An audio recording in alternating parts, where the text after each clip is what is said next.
Did you grow up in a household where money was always a problem? As long as I can think back, my family always struggled with money, and my parents basically indoctrinated into my brain that we cannot afford this or that, everything I basically asked for as a kid, not expensive stuff. And they also regularly told me that the bank account was already in the negative, although it was like in the middle or sometimes at the beginning of the month. And although nowadays I don't truly like 100% believe that, back then I did believe it, and as a young boy I really was scared. I also had to share a room with my twin brother until I was 18 because our apartment was so small there was no extra room for another room for us to be in. And you can imagine two 18-year-old boys both doing martial art, being on each other for basically 24/7. It's no secret that there was violence, and so since I can think back, I connected a lack of money with pain, with a lot of pain. Because I wanted this pain to end, I simply wanted to make more money.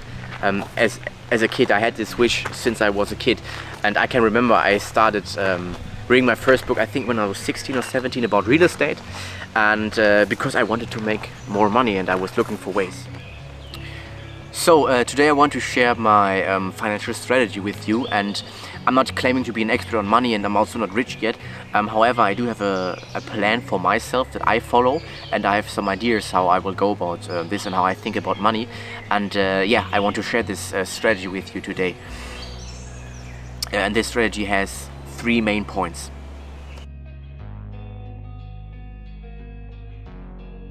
Point number 1. Only invest in 3 things. The first thing you should invest on, in my opinion, is yourself. The person you are today is not able to achieve his goals, so in order to achieve your goals, you have to become better as a person, and this is why you have to learn something. And the fastest way to learn is to learn from people that are where you want to be, and that know the things, the stuff that you want to know, or that have the skills that you want to have, because it's not only about the knowledge but also about the skills that come with that knowledge. Learning from other people is the best way to save time and to reach your goals as quickly as possible, in my opinion.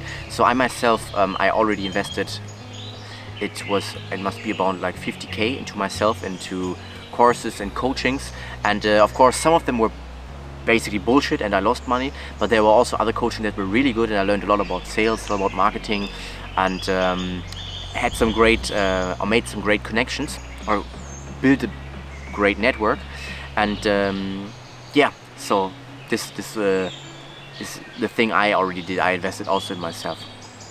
And yeah, although I lost a lot of money, I think overall it was worth it, because I didn't spend it on meaningless things like a car or like I don't know, some clothes that I don't value at all.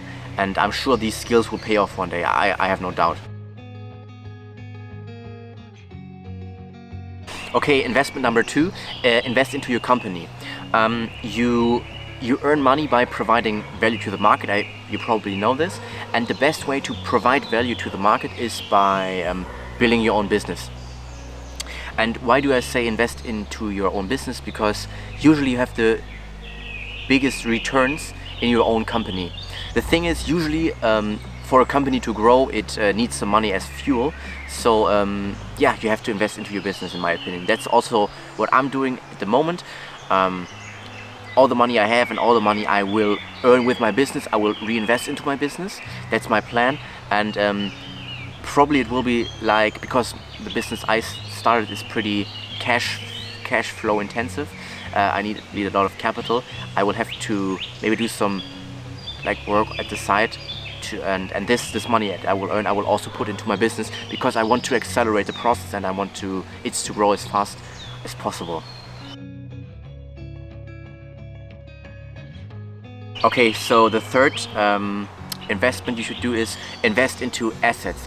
And I think this is what most people think about when they think about, or when they hear investing, but in my opinion it's the latest investment you should do, and I will later explain why I think so, why I believe this.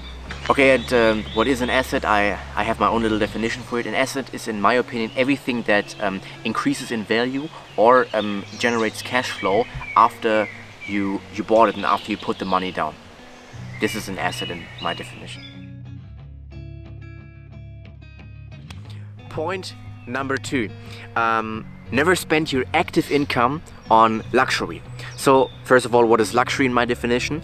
Luxury is, in my definition, everything that is not vital for your survival and costs money or decreases in value after you put the money down. So basically the opposite of an asset. Because spending the money you worked for on this luxury stuff just ties you to your job, and basically you're enslaving yourself by doing that. So the strategy that I follow is I do the following. I spend the active income to build passive income, i.e. by, for example, investing to my business or into assets. And then, if I want to, I can then spend my passive income on luxury, or I can use it to build more passive income.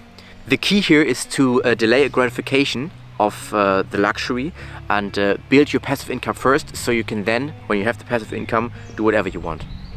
As soon as your passive income is higher than your monthly expenses, you are financially free. If you raise your passive income from there, you can then also raise your expenses if you want and live a higher standard. I have a higher standard of living.